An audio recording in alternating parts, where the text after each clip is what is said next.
Using the pen tool can be a little daunting at first, but with this exercise, I think you'll get a comfort level that will allow you to start working with the pen tool in an easier way. With the pen tool, you can create straight lines as well as curvy lines, and we'll first talk about straight lines. When you're drawing a straight line, you have the starting point, the ending point, and the segment in between. And to use the pen tool, you'll have to set down the opening and closing, what we call anchor points, before you see the path between the 2 points. So just drawing right above here, I'm going to click once to set down that first anchor point. Now, if we didn't do anything to it, this would be considered a stray point, and we would probably want to clean it up from the artboard because it doesn't have any ink associated to it. It's not like using a pen and putting a dot, or a pencil putting a dot on a page. It's this invisible marker that starts the beginning of a potential path. So if we want to have the path drawn, we must set down another anchor point. So I'm going to click once, and now that line is created between them. You'll notice the line looks like a little bit jagged, almost like we'd drawn it with a ballpoint pen.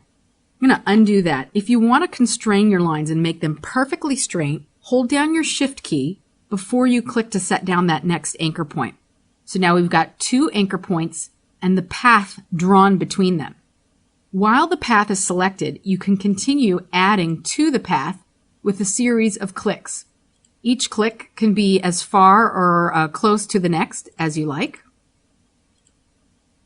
And if you don't overlap, you can create a shape like this. Your paths can be opened or closed. So if you wanted to close the shape with the pen tool, you would go to the opening anchor point and put the tip of the pen icon right on top. And when you see that little circle appear at the bottom right of the icon, you can click to close that shape. Let me do that again. Extending the pen, so I'm picking up that anchor point, clicking here, and then now this time this side of the anchor point is active, and that would be considered the starting point. And if I put my cursor right there and make sure I see that circle, I'm closing the shape. I'm going to undo that one more time, and we'll pick up from here. And I want to show you that if you happen to go across the path, you can create some interesting effects. Now, you're not going to see those interesting effects because I don't have a fill right now, but if I did, like so, you would see that as the path sort of crosses and intersects with itself, that the shapes that are created are being filled in a different way than what you would have if you were working with just a regular solid shape. But like before, if you wanted to close the shape, just put your cursor near the opening anchor point. When you see that hollow circle, click to create a closed shape. So let's zap that for a second, the whole thing. And now we're going to talk about curvy lines.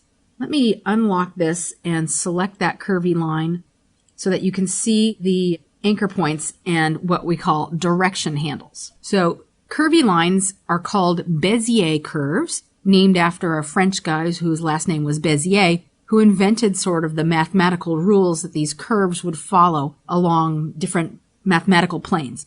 So when you have Bezier curves or curves in Illustrator, you're still dealing with opening and closing anchor points and the paths that are drawn between them. But you have this additional feature of these long extensions that come out from each of the anchor points. Those are called direction handles, and I want you to think of those as your steering bar on your bicycle.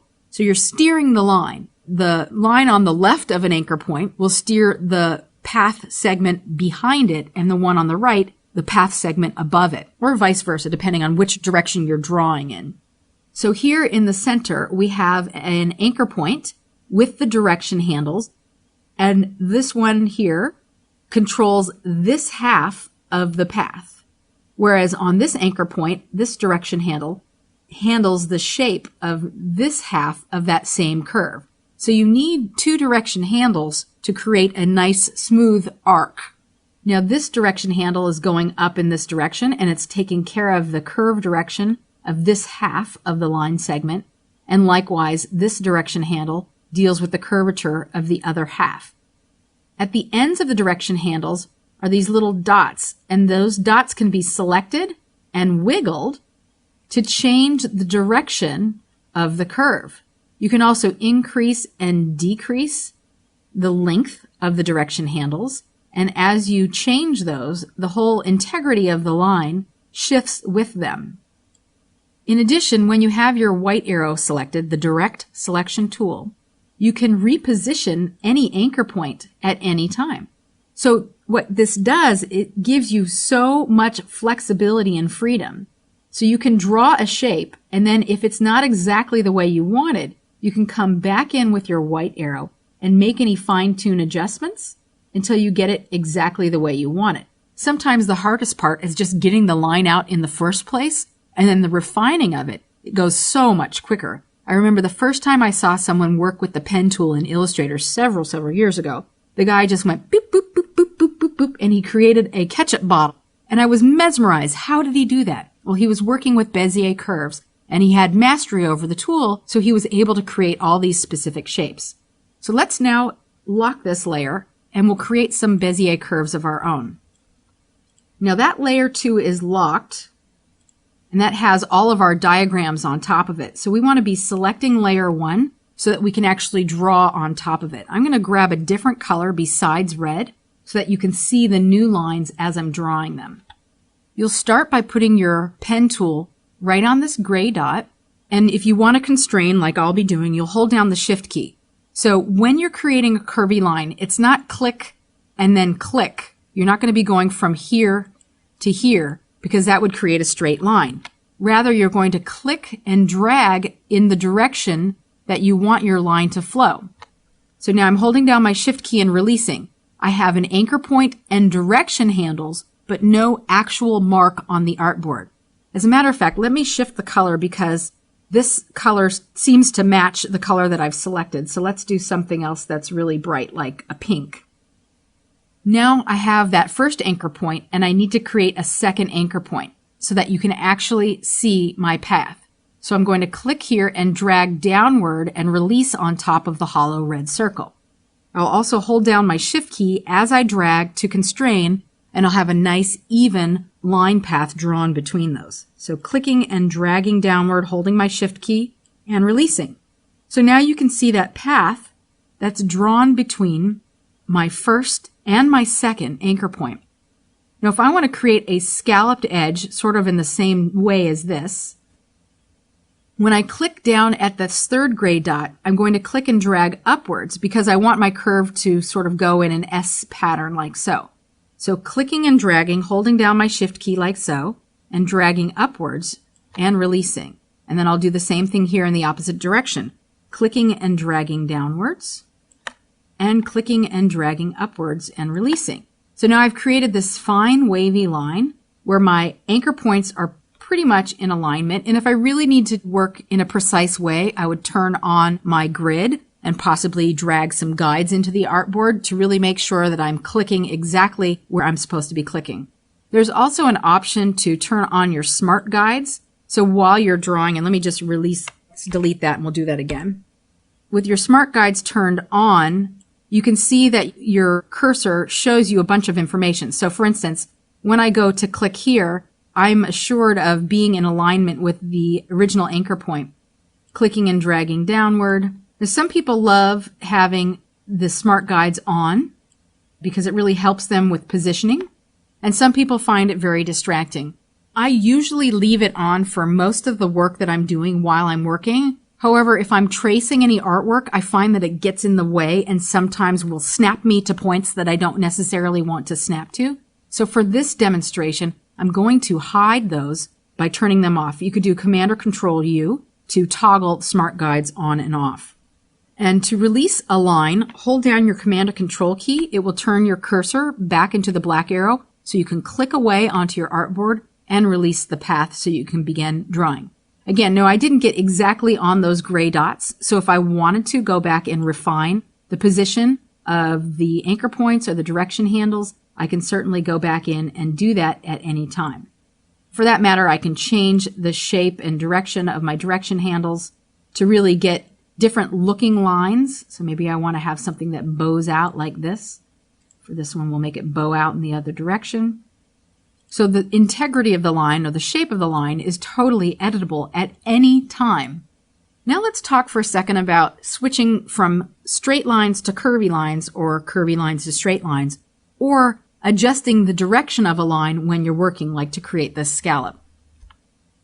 You'll have to do a little bit of fancy footwork while you're working with the pen tool. But I think once you get used to using it, I think you'll get a nice grip on it and you won't even think about it. It's almost like riding a bicycle or driving a car. You don't think about the controls, you just sort of do it automatically.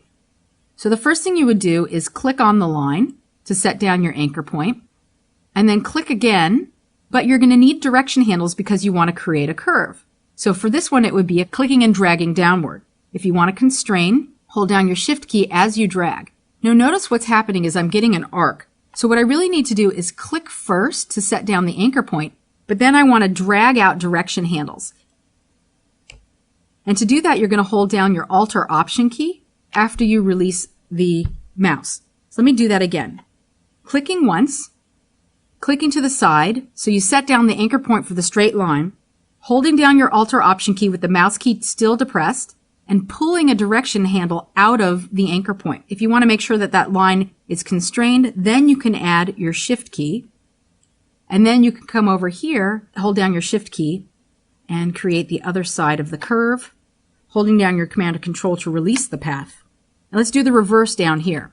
So in this case, we want to click and drag downwards to create the first part of that curve, and then click and drag upwards. But now we don't need that top part of the direction handle. So you can hold down your Alt or Option key, and that turns your pen tool into a tool called the Convert Anchor Point tool. You can also access that tool through the pen menu. But I always think, why bother going all the way up there if I can get it here using a keyboard shortcut? Holding down your Alt or Option key, you will drag that direction handle back down into the anchor point, and then you just click to the side to create your straight line.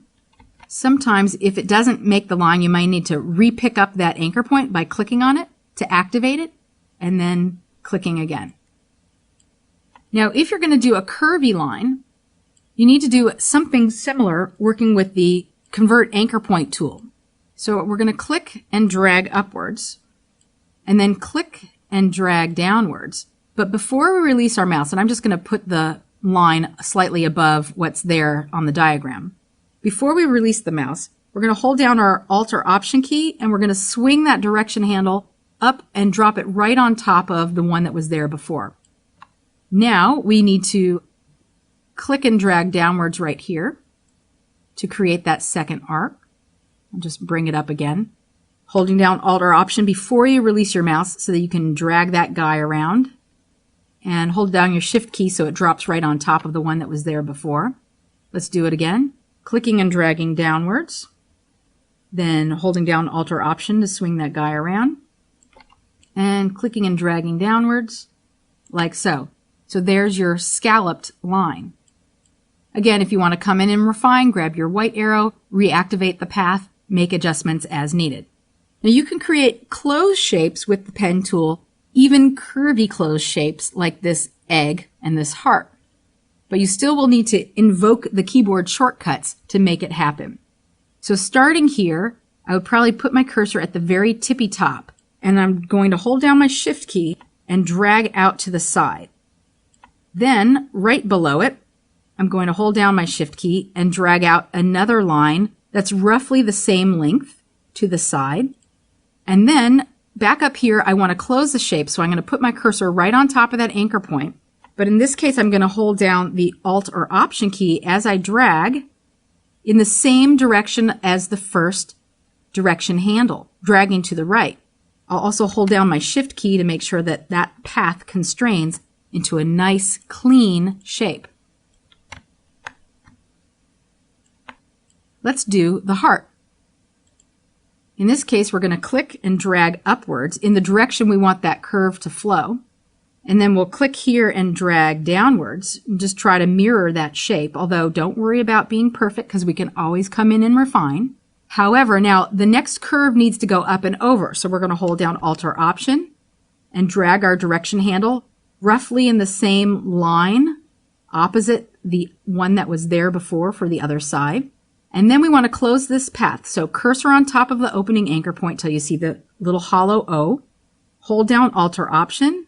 Click and drag downwards and try to get that direction handle to mirror the original one that was here.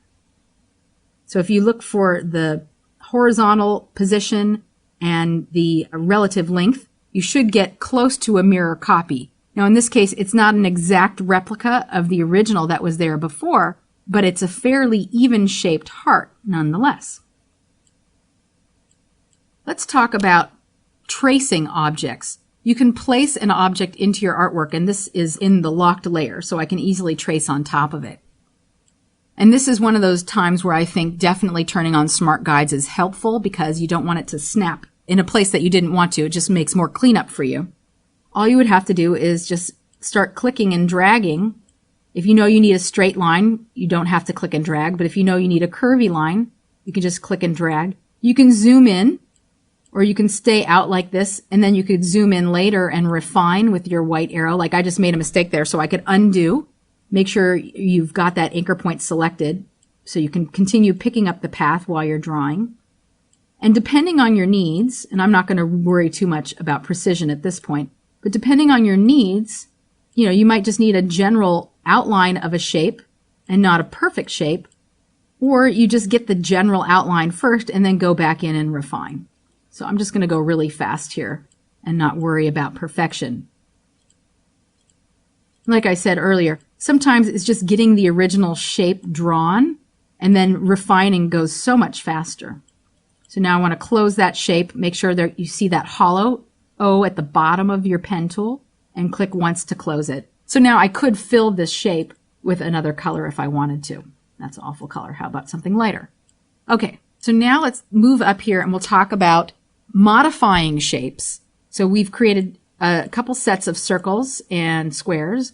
You can modify existing shapes with the pen tool.